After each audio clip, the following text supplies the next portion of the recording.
de Mateus capítulo 10, versículos 40 a 42. Versículos Mateus 10, 40 a 42. Vou pedir ao nosso irmão Josimar que nos conduza nessa leitura, por favor. Quem recebe vocês é a mim que recebe, e quem recebe a mim, recebe aquele que me enviou. Quem recebe um profeta no caráter de profeta, receberá recompensa de profeta. Quem recebe um justo no caráter de justo, receberá recompensa de justo. E a quem der de beber, ainda que seja um copo de água fria, a um desses pequeninos, por ser este meu discípulo, em verdade lhes digo que de modo nenhum perderá a sua recompensa. Palavra do Senhor, palavra de salvação. Graças a Deus. Podemos sentar.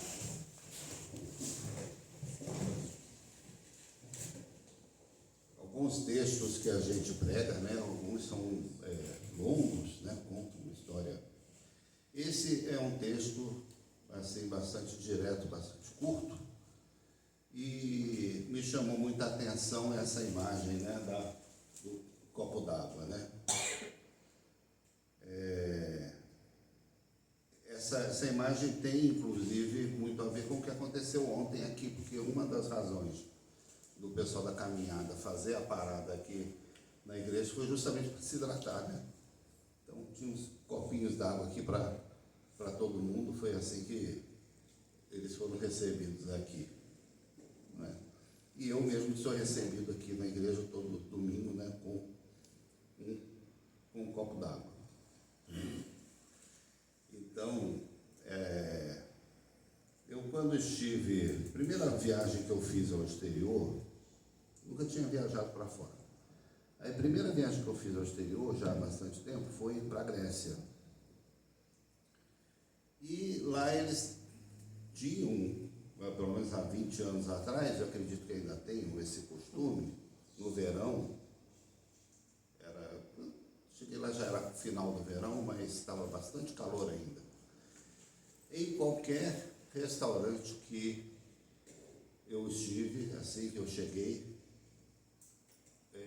a primeira providência, antes de trazer cardápio, antes de trazer couvert, antes de trazer qualquer guardanapo, qualquer coisa, a primeira providência que os garçons tomavam era de trazer uma jarra com água e 2 copos, né, para quando estivesse na mesa. Todos os restaurantes. Se não fosse pedir nada, se teve restaurante, a gente sentou, olhou o cardápio, não tem nada aqui que a gente esteja querendo. A gente queria uma determinada comida e não tinha, não servia naquele restaurante, né? E aí a gente levantou, foi embora, então não ficou lá, né? Explicou o rapaz lá, sem problema. Mas um copo d'água a gente tomou lá, porque em todos os restaurantes a primeira coisa que eles providenciavam era servir uma água. E muito bem-vindo, porque nessa época do ano o Mediterrâneo faz bastante calor, né? Então, era sempre, pelo que a gente percebe aqui, da tradição da civilização mediterrânea receber as pessoas com um copo d'água. E mais ainda aqui no ambiente da Palestina, né, onde as pessoas atravessavam lugares áridos, né, vinham de uma travessia, às vezes no meio do que eles chamam de deserto. O deserto, às vezes, lá não é um deserto assim igual do Saara, aquele monte de dunas, não. O deserto lá, às vezes, é como se fosse um pouco a caatinga nossa aqui, um cerrado meio arenoso, assim, meio não tão verde quanto o nosso, não é? Mas um lugar onde você não tem água, né? Então, aqui mesmo em Cocalzinho de Goiás, tem um parque lá, um sítio, que se chama Cidade de Pedra. Não sei se todo mundo conhece. Fica em Cocalzinho de Goiás, caminho de Caldas Novas, né? para você visitar, conseguir atravessar lá até a saída, você tem que levar água, porque aqui não vai ter, não vai encontrar água lá dentro. Então, só entra lá com água, não adianta. Uma exigência para você poder, então, atravessar. E realmente, né, um terreno bastante pedras e muitas plantas assim, espinosas e tudo, né? Um lugar muito interessante. O fato é que Jesus estava falando aqui no capítulo 9, capítulo 10, do envio dos seus discípulos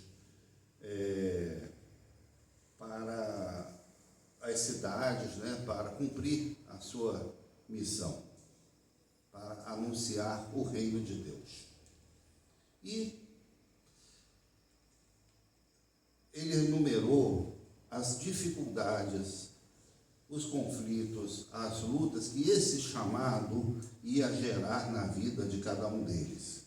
E nós sabemos que essa narrativa no Evangelho de Mateus não está ali à toa, porque os discípulos, os primeiros membros da igreja primitiva passaram exatamente por isso que é descrito aqui no livro.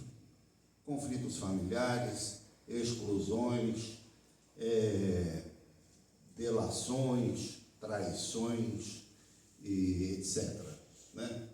Foi uma luta muito grande para esses primeiros cristãos que eles tiveram que enfrentar pelo fato de se apresentarem como discípulos de Jesus Cristo e não renderem homenagem, lealdade, fidelidade a determinadas instituições e a determinados deuses, seja da liderança judaica, seja do Império Romano.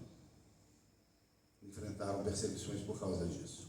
Mas, juntamente com isso, vieram também aqueles que acolheram a mensagem, aqueles que receberam essa mensagem.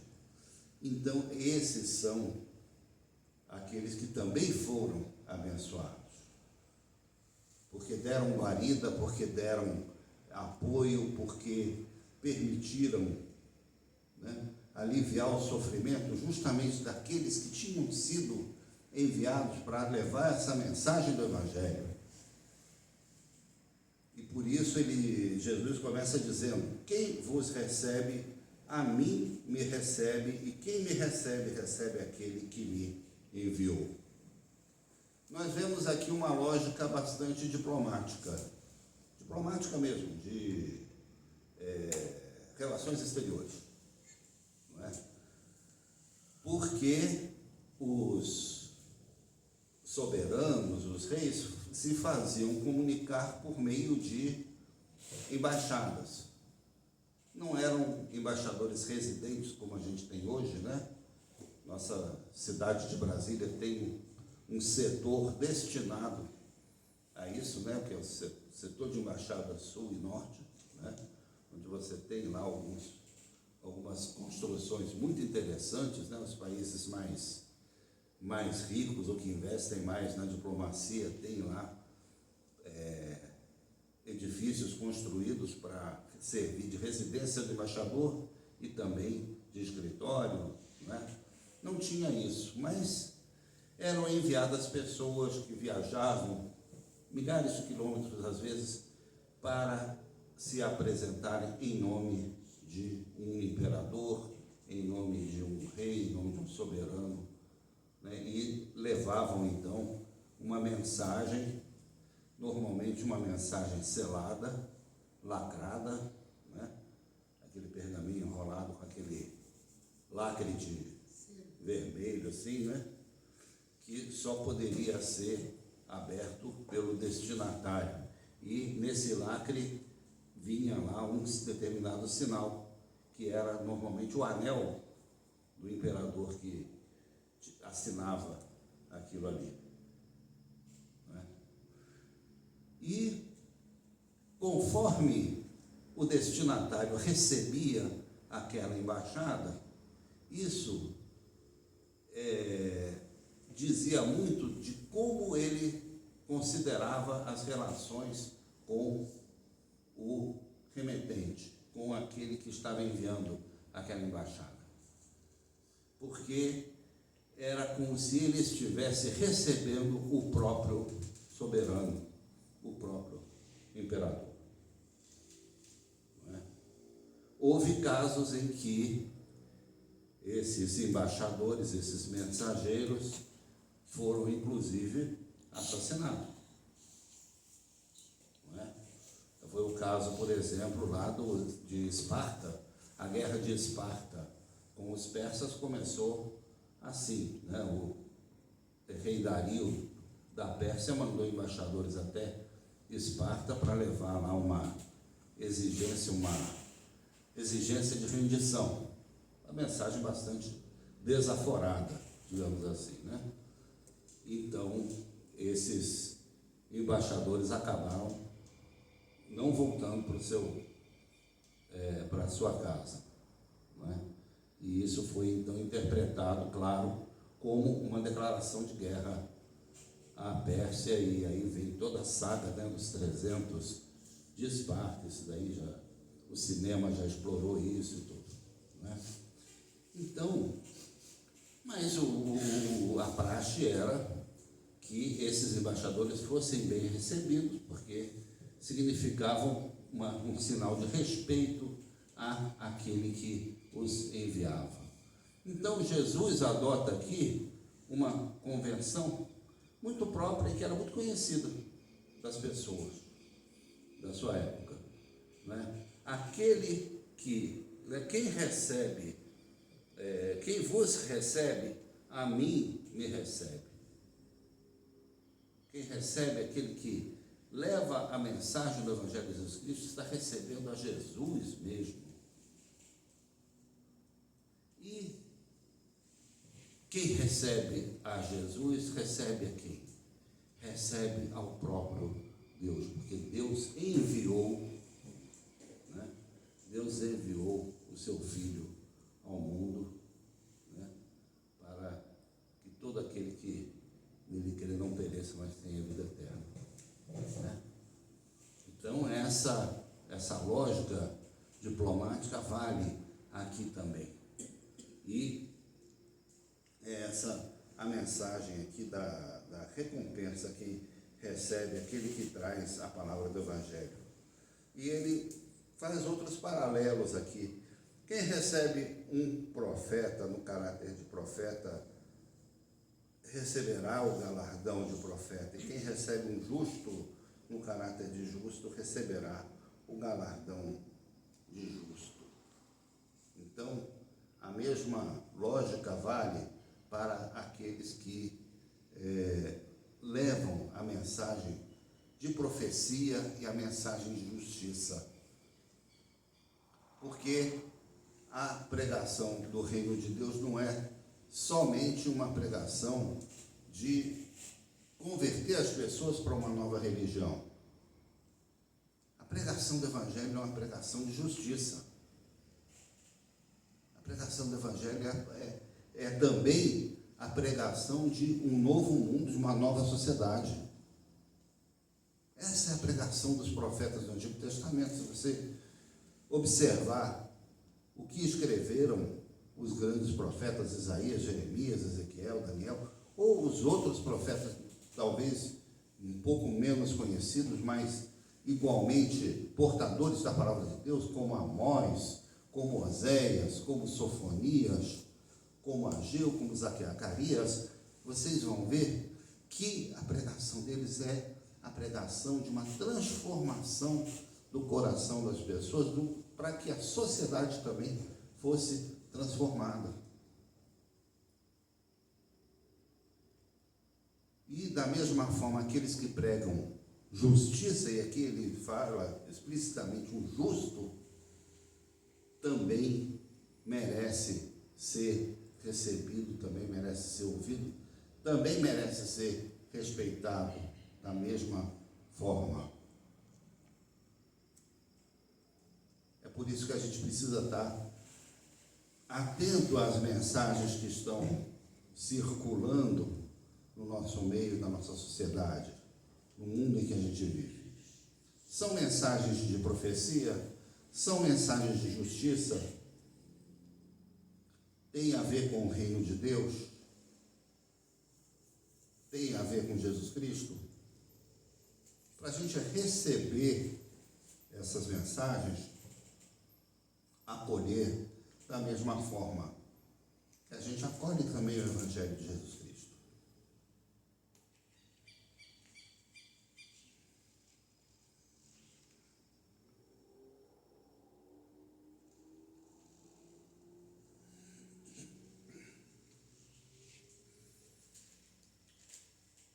E aqui ele fala, né? Quem der de beber, ainda que seja um copo d'água fria, a um desses pequeninos, por ser este meu discípulo, em verdade vos digo que de modo algum perderá o seu galardão.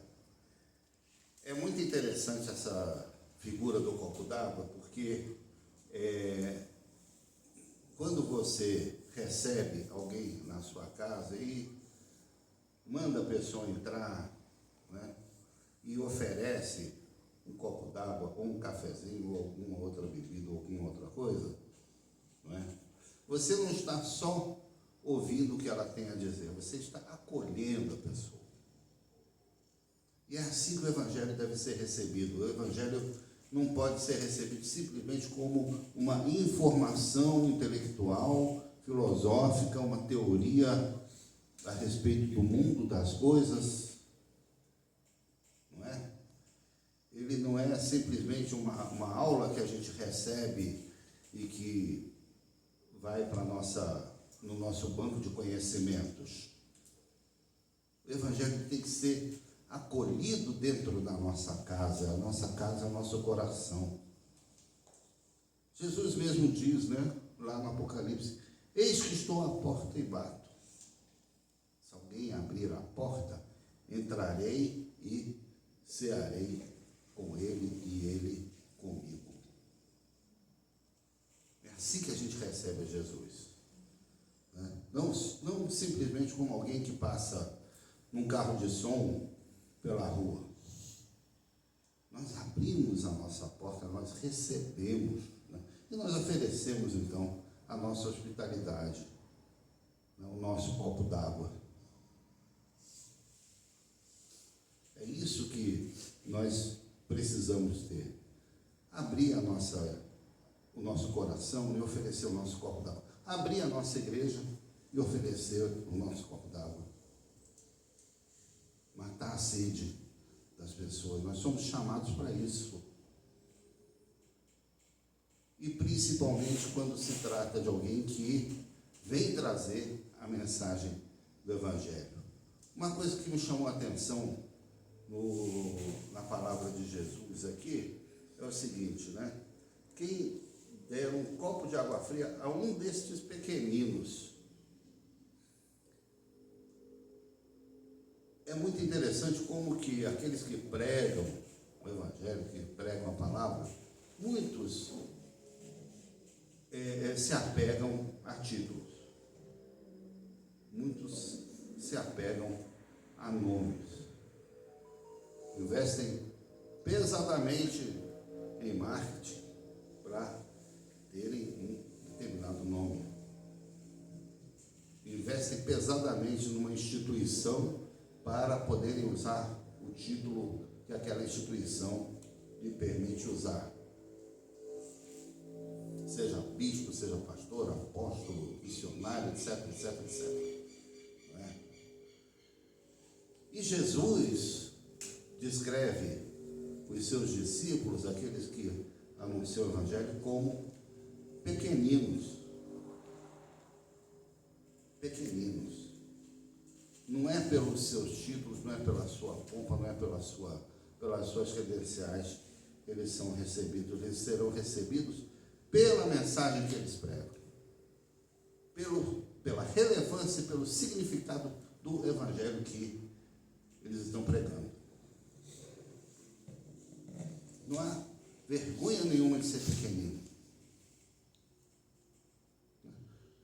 Os nossos pais, as nossas mães principalmente, nos veem assim, não é? Somos sempre pequeninos, sempre. mais que nós cresçamos, constituamos família,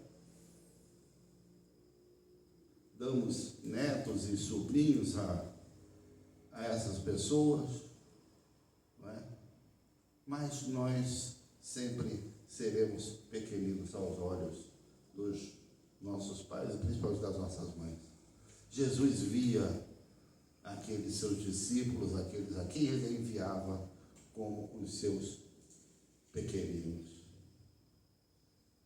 Não há vergonha nenhuma de ser pequenino, desde que nós sejamos pequeninos de Jesus Cristo, porque aí o nosso tamanho muda. Aí nós temos uma mensagem relevante que precisa ser ouvida, que precisa ser recebida, que precisa ser acolhida na casa e no coração de cada um e de cada uma. Então, nós precisamos construir esse mundo, né? Nós precisamos também oferecer nosso copo d'água àqueles que precisam, àqueles que têm sede, àqueles que vêm de uma longa travessia e que querem conhecer a Jesus Cristo por nosso meio, né? Através do nosso ministério, através do nosso chamado. Vamos estar atentos a isso, vamos dar e receber um copo d'água para a gente matar, então, a sede do mundo. Amém?